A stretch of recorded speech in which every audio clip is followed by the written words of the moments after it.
Yes. We just got introduced to robot. Yes. Cool. So Okay. you know that the person just Okay. see robot TV cartoon, Yeah.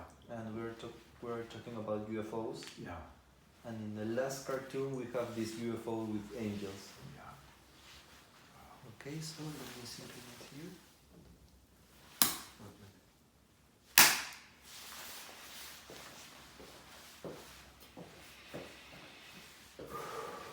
Okay, so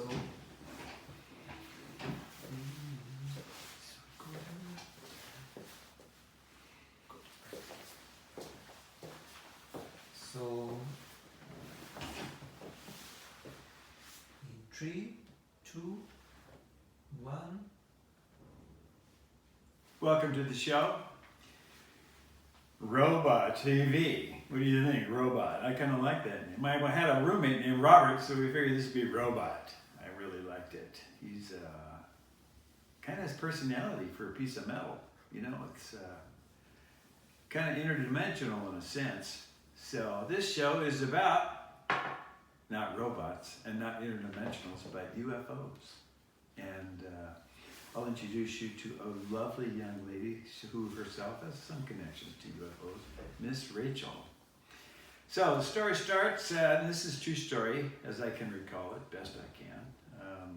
I have a meditation center in Waiheke Island, New Zealand, Auckland Harbour, and a home in Murray's Bay, just over the bridge from Auckland. I'm working with angels big time. I'm also a speech therapist at North Shore Hospital. And have an English girlfriend, so I'm doing all kinds of angel stuff, just angel stuff. It's so exciting. Meditation center, very, very nice. New Zealand, Waiheke Island, very, very nice. So I decide, where can I go on the planet to help humanity the most? So I decide I'm going to do that. This is my goal in life, and I'm focused on this. So I go by a world map, pretty big map. It goes much larger than my desk, and I get up at 3 o'clock in the morning, do my meditation, ask Daisy. Daisy's my guardian angel, who helps me. Where's the best place on the planet to enhance consciousness, to help humanity? Bingo, she shows me right there, the spot. It's like right there. It's Western Arizona, kind of like northern part of Western Arizona. There's nothing there on the map, no roads or anything. I'm like, cool. So go to Auckland, a nice bookstore, get 2 maps of Arizona, come back next night, 3 o'clock in the morning, same thing, right there. Other map, 3rd map, right there, same spot. Northwestern Arizona, there's nothing there. There's nothing, no roads or anything, just out in the middle of nowhere. I'm like, cool, this is it, I'm gonna go. So I looked at my friend and said, hey, I'm going to San Francisco, you wanna come? She goes, yes. We land in San Francisco, I get a Toyota truck, 4-wheel drive, pack it up and head out. Well, the closest road we could get to, there was a truck stop, and there was a Subway sandwich place, and there was nothing behind it, just nothing, just went nothing, way back up in the hills, nothing. So I went into the Subway and said, what's up there? And the nice lady at the Subway sandwich place said, there's nothing up there. Don't go up there, there's nothing up there, you'll die. There's nothing up there. So I went in the Subway by myself, so I got back in the truck, and my girlfriend at the time, she's kind of a nice little English lady. She like sheets and stuff. She's looking nervous, and she can see there's nothing up there. So I tried to break it to her easy. We're gonna go up here. I might have to put it in 4-wheel drive. So I'm thinking, well, if the truck breaks right in the middle of nowhere, this is not fair to drag this lady out here, some survival thing. So screw it, we'll go out back on the highway, go to Sedona, get some pie or whatever. Go to Sedona, go to the grocery store, get a big piece of apple pie. I'm sitting there.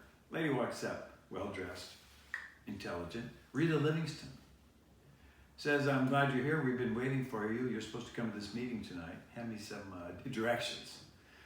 Okay, later that night, same thing. I look at my girlfriend and say, hey, you want to go to this meeting? She goes, I don't know. It's a timeshare. We don't know what it is. So, okay, we'll go. We got nothing else to do. We show up. We're late. We're lost. We're late. We're about almost an hour late. And I go to the front door, knock on the door, Guy opens the door and there's all these people in this place and they're all facing the inside front door. And this guy's speaking, so we're interrupting the whole thing. He goes, go to the back. I go, okay, cool. Go around the back, go in the sliding door through the kitchen. Lady hands me like 6 sheets of paper stapled together. There's no place to fit. That place is jammed. A whole bunch of ladies, average age about 60. And they're wearing about 10-year-old yoga outfits. So they're like all locals. A couple guys, like maybe 4 guys. And maybe 100 total people, mostly ladies. So this gentleman's up there talking. I don't know what he's talking about. I couldn't figure out what he's talking about. I don't know if he's talking about electricity or what. I don't know what he's talking about. So I'm sitting there cross-legged like, oh, now what do we do? We're stuck in this place. I look down at the paper in my lap.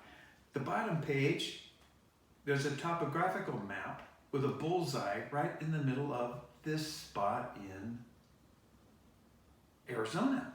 The spot that Daisy showed me in Auckland, New Zealand, at my home, in Murray's Bay. So I showed it to my girlfriend and she goes, whoa, and I go, yeah, look at that, whoa. Well, the story is, there's some agreement between some entities and some entities from Orion, and this is the completion of the contract, and we've all been brought here to do this. And so I'm like, this is so far out. So that's what we do. And I have some video of it. So, Grand Canyon Caverns, it turns out, there's something kind of there in this Grand Canyon Caverns, and it's like the deepest underground cavern in North America.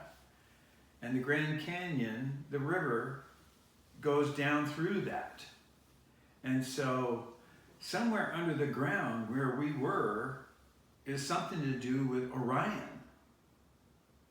So, I'm like, whoa. And then recently I learned that Orion and the pyramids are simultaneously similar to these locations in the Grand Canyon that are supposedly, hidden, or, the government won't let you see them. But there's pyramid stuff. Same, the 3 pyramids and, the Orion stars, Orion's belt. It's all connected. So, very, very exciting. Very exciting. So, Miss Rachel, I knew Miss Rachel back when we worked at a hospital together, and she's a hard-working sweetheart. Right now, she's in Alaska and a mommy, and still hard-working in a hospital. And I'm going to have an interview with her, and you're going to enjoy this interview. We're going to cover some different topics, and we're speaking from the heart. Okay? And she's really fine. Okay? Okay, so we go to interview of Rachel. No? It's already recorded. It's already recorded. No, it's 20 minutes. No, for example. So then we are going to see the cartoon for the second time in the middle. No, Robo TV, and then we will return to the studio, so you can finish talking about Trujillo. Okay. No, but the idea is to welcome back, no, because you're receiving again in the studio to the persons. Just say some few words about the Rachel's interview, and then you can continue with Trujillo. Okay.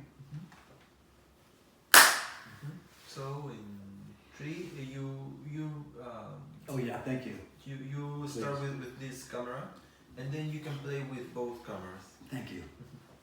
So in welcome back. 3, 2, 1. Welcome back. A very unusual lady, and I kind of envy her spot in Alaska. It's a great place to meditate and go within. Now, going forwards, Machu Picchu. Okay, I'm going to Machu Picchu, and this is the second trip, and we're staying at a 5-star hotel. My wife is born in, her early life was in Cusco, which is the, Cusco's a higher elevation, so that's the summer palace.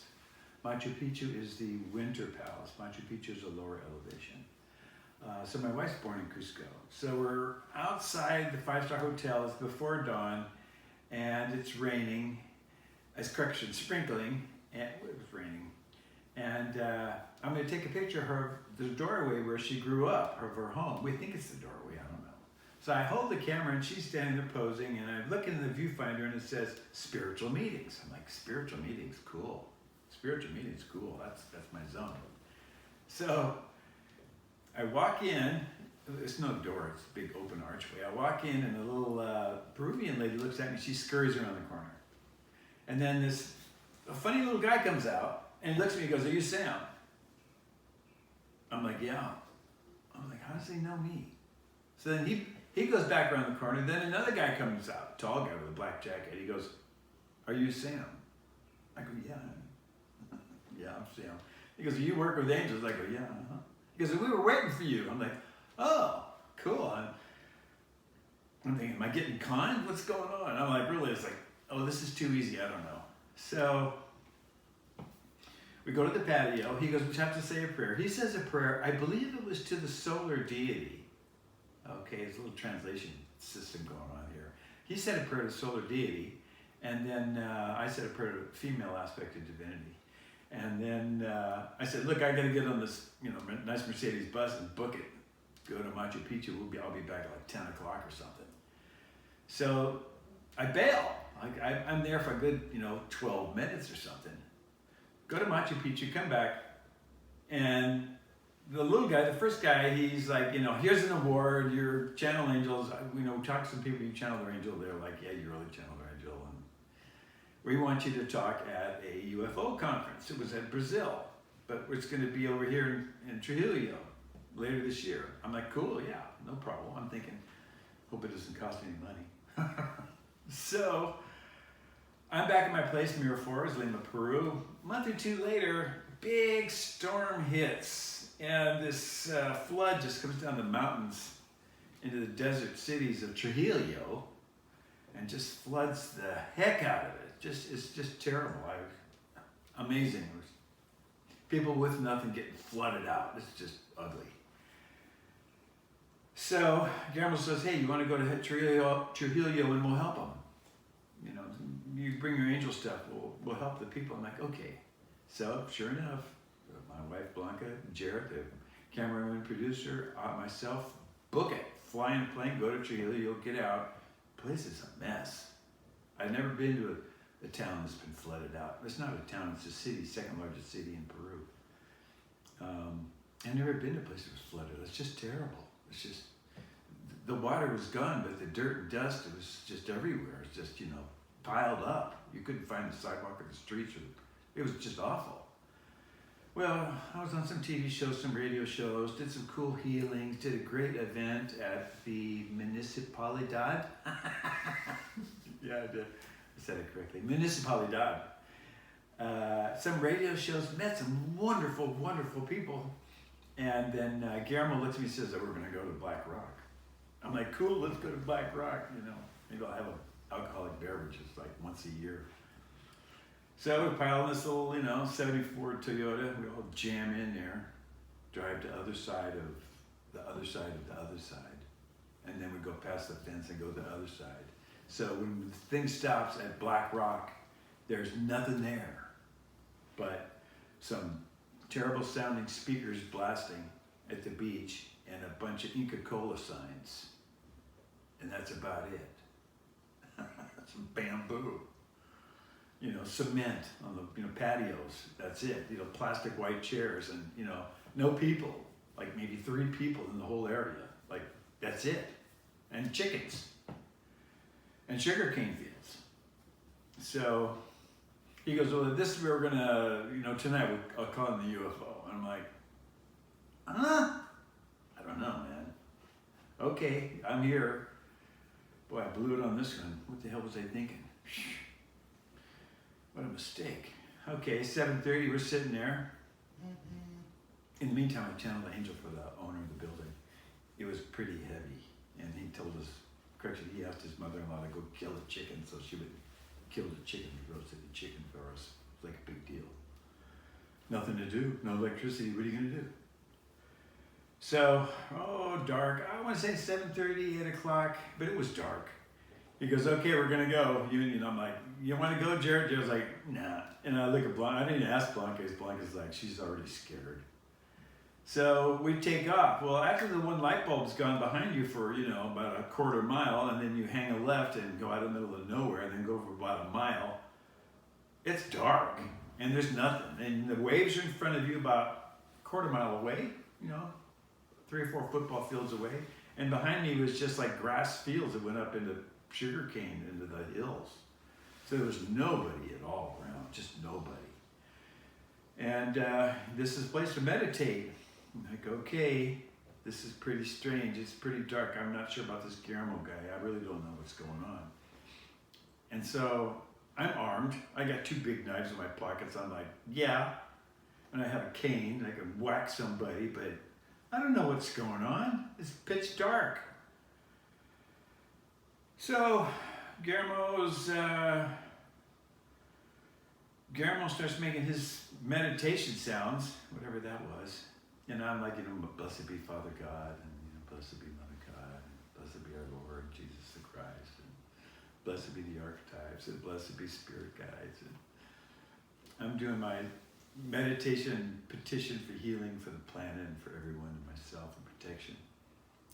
And I hear this way off in the distance, quad runner, these 4-wheel things with the little tires going around. I'm like, what is that? And then I'm like, no, it's not a quad runner. It must be a dirt bike. And I listen, what is it? What is that noise, that sound? It's not going away. I open my eyes and look, and it's Guillermo.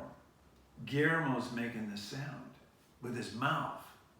Now, I'm a speech and language pathologist licensed in California, more than 40 years. I've never heard sounds like that. I work with people who have their throats cut out, tongues gone, lips gone, gums gone, jawbone gone. Never heard any sounds like that. So I'm like staring in disbelief at this guy on my right, and he looks at me and goes, look at Orion. Well, I don't know Orion from I don't know Orion. I don't know. I can find the Big Dipper and the moon. That's it. So I look up, suddenly I know what Orion is. I look up, I look at Orion, and the star, this light, just goes on and just goes a big circle of light. I don't know how big, but I would say it was at least 30 times bigger. I mean, it was like, you're not going to miss it. 30 times or more bigger than its little thing that it went back to. So at the time, all I could think was, holy mackerel, how big is that? That's all I could think was, how big does that thing get? How big is that? How big was that? That's all I could think about, how big that thing was. I wasn't frightened, I wasn't spooked. And Guillermo looked at me and said, they said that you are to be called Daliman. Daliman. Daliman. I'm like, okay. All right. I'm like, cool. I don't know what this means, but Daliman. Okay, Daliman. I'm thinking, that's pretty cool. They gave me a name, Daliman. Now, what that means, I don't know. It might mean, Earth Pilgrim who's slow. But that's what I have, and that's the name Daliman. So the really interesting part that's actually more interesting is we finally get back to the light bulb with Blanca and Jarrett sitting under it, like in the plastic chairs with the Inca Cola bottles. And I look at him and I go, we saw a UFO. I look right at my wife. We saw a UFO. I look at Jared. We saw a UFO. And they were like they're looking at a candle flame. No facial expressions, no phonations, no inhale, no exhale, just like you're waiting at the stop sign. And I tried to make conversation about it, and they were it was complete blank. So that indicated to me, I've had a similar situation, that indicated to me that consciousness is a commodity that can be managed by entities that may be extra-dimensional or extraterrestrial or ultra-terrestrial. Ultra-terrestrial is an extraterrestrial who's on Earth. Our Lord Jesus the Christ was an ultra-terrestrial. He was really here on this earth. if he was off of the earth, he would be an extraterrestrial. Off of, but when he came and he was here, he was an ultra-terrestrial. So this consciousness component and Orion and Pleiades all somehow fit together with willpower, ability to focus, and unconditional love. And I'm not talking about everybody that's out there because I'm clueless about the whole thing. I'm just a super beginner. But I do know this. There are off-planet entities, and there are entities that are interdimensional. I do know that. I do know that. So it's a component of this program, elevating consciousness. When we realize more functionally that we all are one, then life will be a little bit better for everyone. That's my opinion. So, okay, you and all your loved ones are always in my prayers. Bye-bye. You can repeat the part of the goodbye, Last part of what? of saying goodbye. Okay, sure. So you say okay. You start with okay. So follow us in Instagram. Sorry. You can visit in our website. Okay. We are posting new meditations with the drone of India. Yeah. We have some classes that are put it in together. Follow the cartoon in Instagram and contact me. Some stuff to promote the service, the Instagram and the website. Mm-hmm. So you can start with this camera, with the tablet, Mhm. okay, and you see here, Okay. no, and follow us on Instagram, Yeah. follow the cartoon, visit us in our website. No, you can contact me and Yeah. okay. Okay. So in here in the tablet. Yeah. Okay, in 3, you can make a clap, Yeah. or I can know there is a 3, 2, 1, go. Okay. That was so cool. Now, there's a bunch of stuff I need to share with you. One, Instagram TV. Go there, Sam Bell Show. Very cool stuff. The website, sambellshow.com. Some interesting meditations that are very effective for tension release and cell memory rehabilitation and reducing stress. And we have a very powerful one for workstations. It's a 4.5, 5-minute workstation release meditation. That's all on the website, sambellshow.com. Also, we have readings, of course. I help connect you with your guardian angel to learn lessons with the least amount of pain. That's the goal, that's the intention.